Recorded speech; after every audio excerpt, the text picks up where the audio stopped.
Bismillahirrahmanirrahim. 7 hukum bismillah yang jarang diketahui orang yang ada di dalam kitab Safinatun Najah. Pertama, fardu atau wajib, yaitu membaca bismillah ketika akan melaksanakan suatu keparduan.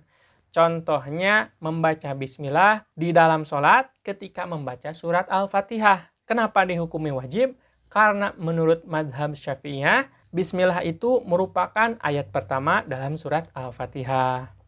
Kedua, sunnah ain. Apa itu sunnah ain? Sunnah ain adalah sunnah yang hanya bisa dilakukan oleh seseorang, tidak bisa diwakilkan. Contohnya ketika kita akan berwudu atau menulis sesuatu yang baik.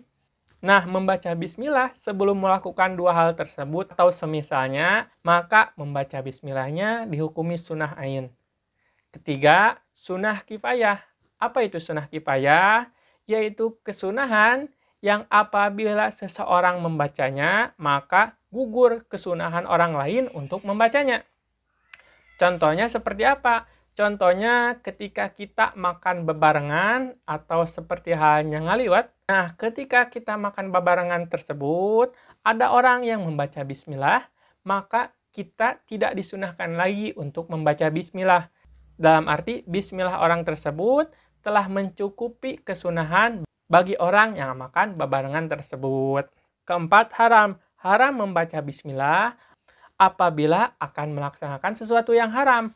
Contohnya, ketika seseorang akan maling misalnya, orang tersebut membaca bismillah dulu agar malingnya lebih berkah atau agar malingnya tidak ketahuan.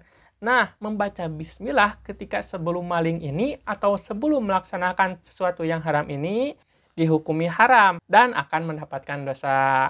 Kelima, haram anyar-anyaran. Apa itu haram anyar-anyaran?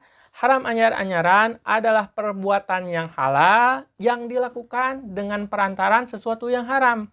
Contohnya ketika seseorang akan wudhu, adus, ataupun mandi besar lah ya.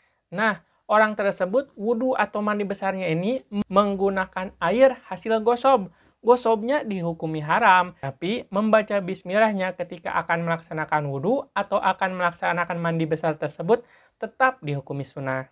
Keenam, makruh. Apabila membaca bismillah sebelum melaksanakan sesuatu yang dihukumi makruh.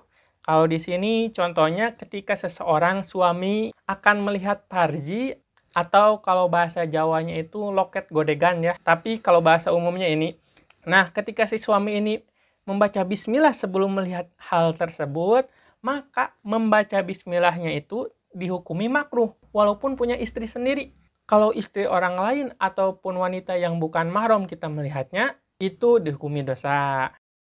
Nah, makruh di sini disebut makruh lizati. Tapi jika makruhnya anyar-anyaran, maka hukum membaca bismillahnya pun tidak dihukumi makruh. Contohnya seperti apa? Contohnya ketika seseorang akan memakan bawang merah, bawang putih, peuteui, ataupun jengkol, sesuatu yang bau lah ya. Ketika seseorang akan memakan sesuatu yang bau ini, membaca bismillah, maka bismillah di sini tetap dihukumi sunnah.